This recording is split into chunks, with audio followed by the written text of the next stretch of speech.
योगी आदित्यनाथ जिस तरह से चाहते थे वैसा ही दिव्य और भव्य महाकुंभ चल रहा है। महाकुंभ के 2 मुख्य स्नान हो गए हैं।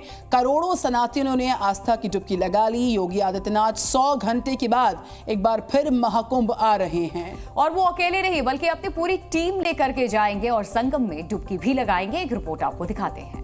महाकुंभ शुरू होने से पहले योगी आदित्यनाथ ने कई बार प्रयागराज आकर महाकुंभ की तैयारी परखी और एक-एक सुविधाओं को बारीकी से जांचा था। अब महाकुंभ शुरू होने के बाद पहली बार योगी आदित्यनाथ महाकुंभ नगरी आ रहे हैं, लेकिन इस बार वो मुख्यमंत्री के रूप में नहीं बल्कि श्रद्धालु के रूप में आने वाले हैं। सूत्रों के मुताबिक योगी आदित्यनाथ 20 या 21 जनवरी को महाकुंभ आएंगे और न सिर्फ महाकुंभ में आएंगे बल्कि संगम में आस्था की डुबकी लगाएंगे। योगी आदित्यनाथ अपने साथ अपनी कैबिनेट भी लेकर आएंगे और सभी कैबिनेट सहयोगियों के साथ संगम में स्नान करेंगे। योगी आदित्यनाथ महाकुंभ में कैबिनेट की मीटिंग भी करेंगे। मतलब महाकुंभ की धरती से योगी आदित्यनाथ एक दिन के लिए अपनी सरकार चलाएंगे।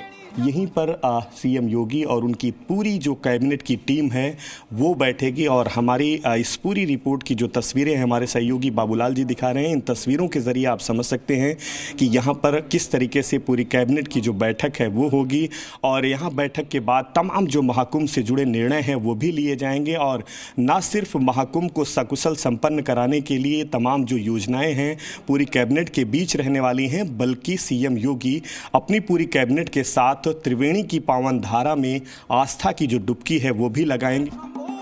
वर्ष 2019 में जब अर्धकुंभ लगा था तब भी योगी आदित्यनाथ ने अपनी पूरी कैबिनेट के साथ संगम में डुबकी लगाई थी। अर्धकुंभ 2019 में योगी आदित्यनाथ ने 2 बार कुंभ में स्नान किया था। पहली बार योगी अपनी कैबिनेट के साथ आए थे और दूसरी बार योगी आदित्यनाथ तत्कालीन बीजेपी अध्यक्ष अमित शाह के साथ भी उन्होंने संगम में डुबकी लगाई थी। इस बार योगी आदित्यनाथ महाकुंभ में डुबकी के साथ कैबिनेट की बैठक भी करेंगे। बैठक में योगी आदित्यनाथ ऐसे फैसले ले सकते हैं जिसका फायदा न सिर्फ प्रयागराज को होगा बल्कि पूरे उत्तर प्रदेश को होगा। हो सकता है कि योगी कैबिनेट वाराणसी प्रयागराज को मिलाकर धार्मिक क्षेत्र बनाने पर फाइनल मोहर लगा दे। इस धार्मिक कॉरिडोर में 7 जिले शामिल किए जा सकते हैं। 2019 में योगी आदित्यनाथ ने कुंभ में हुई बैठक में प्रयागराज से मेरठ तक गंगा एक्सप्रेसवे बनाने का फैसला लिया, जिस पर काम आखिरी चरण में है। वो एक योगी है और जो योगी होता है वो अष्टांग योग को धारण किए हुए होता है, तभी वो योगी बनता है।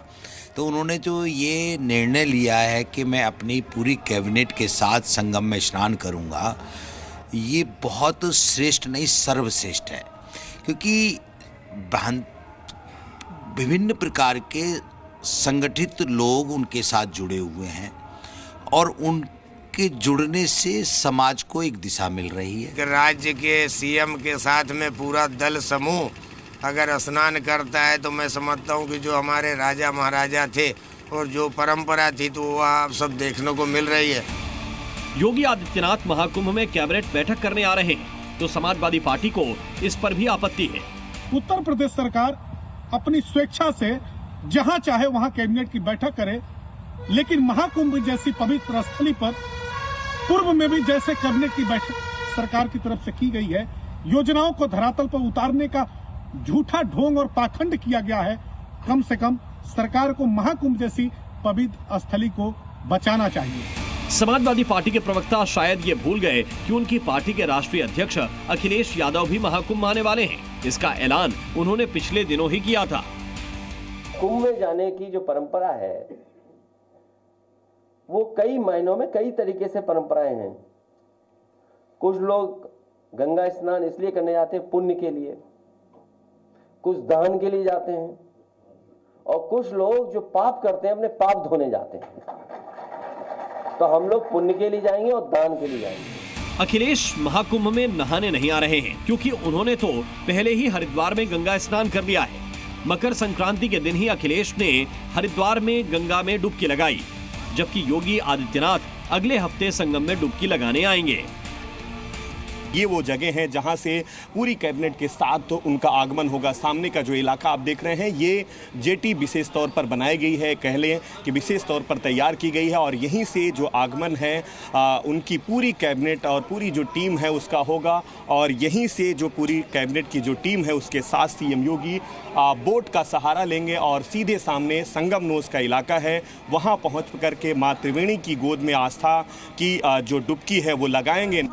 2019 में योगी ने अर्धकुंभ में स्नान किया था और 3 साल बाद 2022 में वो फिर से यूपी के सीएम बने।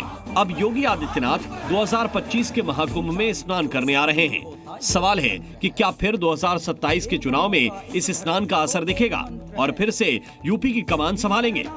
इस बार महाकुंभ में योगी आदित्यनाथ अपनी कैबिनेट के साथ 20 या 21 जनवरी को आ रहे हैं। उस दिन उसके आसपास कोई मुख्य स्नान पर्व नहीं है। ऐसा इसलिए ताकि महाकुंभ आने वाले श्रद्धालुओं को कोई दिक्कत न हो। मोहम्मद गुफरान, ज़ी मीडिया, महाकुंभ नगरी।